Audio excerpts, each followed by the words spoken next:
Brunson trying to find some room. Goes inside. Doesn't have a clue on the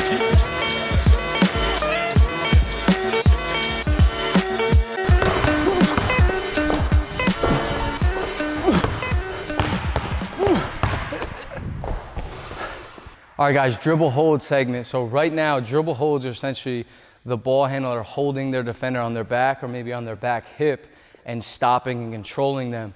So if I come off a ball screen, for example, my defender's behind me and I stop and I start to hold him off on my back, obviously it forces help side to make a decision because I have no one in front of me guarding the ball. If you see the link below this video, that's our modern point guard system. It's launching on February 15th. We packaged this together because we've recognized the game is changing. If you are a player and you're under 6'3", you're essentially an undersized guard. I can see a world where the NBA is 6'5" and above, and it's almost impossible to get into the league if you're under 6'5". Now, I did say almost impossible, meaning there will be players 5'11", 6 feet, however, a little bit undersized that still make it to the top level, and those players are doing specific things that help them get there. Now, I've personally worked with a lot of undersized guards, some All-Americans, some NBA players that have made it at the highest level because they do specific things. We package all that stuff together, and it's in our new modern point guard system because, again, the game has changed. So the training has to change. The IQ needs to change along with it. If you are an undersized guard or a point guard who is looking to excel, this is a great program for you. So I suggest hitting that link under this video and working on this stuff. A lot of mistakes players make is when they go dribble holds, they dribble the basketball outside their frame, and that obviously allows the defender to get from behind and tip the basketball.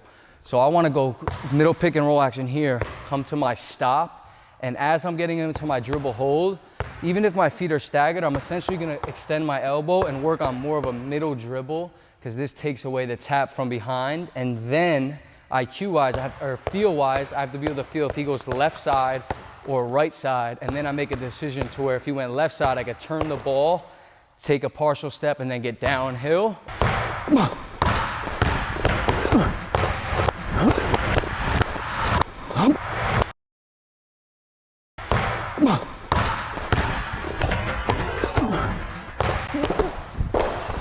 Or if he went right side, I can go into a little push cross action and then attack the left block.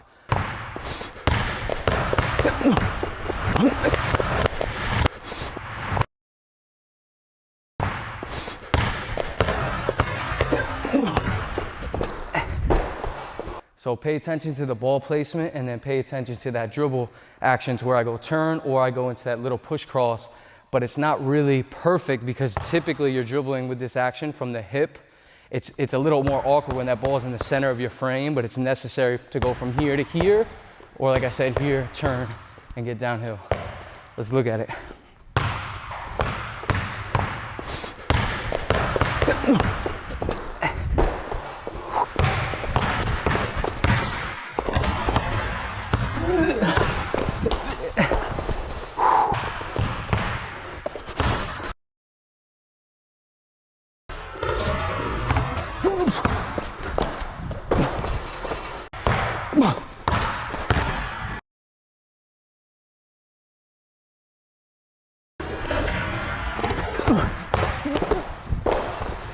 All right, guys, now we're gonna focus on our dribble holds after we refuse the screen. So sideline action here, I go ball screen refusal. Sometimes when I refuse the screen, there's some space between me and my on-ball defender. So obviously they're either gonna switch or they're gonna try to recover and get back to that inside hip. Right now I'm refusing, and while I feel that space, instead of allowing the defender to close the space, I wanna step inside, and now I close the space offensively, and now I can control and determine what my defender does. Set it here.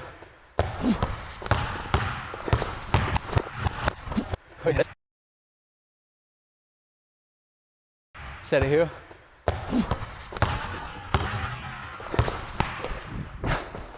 So now I refused, I close the space, now I'm into my dribble hold action.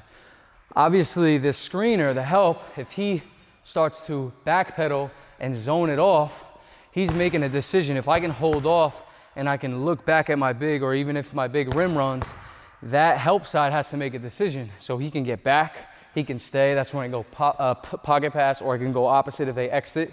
For now, I'm gonna go refusal, close the gap here, and I'm gonna read and get into a quick turn dribble with that ball inside my frame and finish right foot, right hand into my finish. Let's take a look. Set it.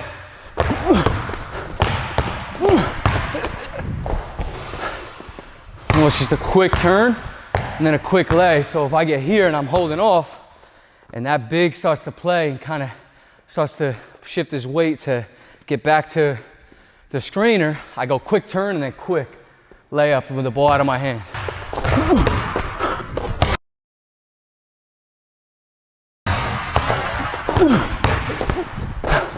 Set it here.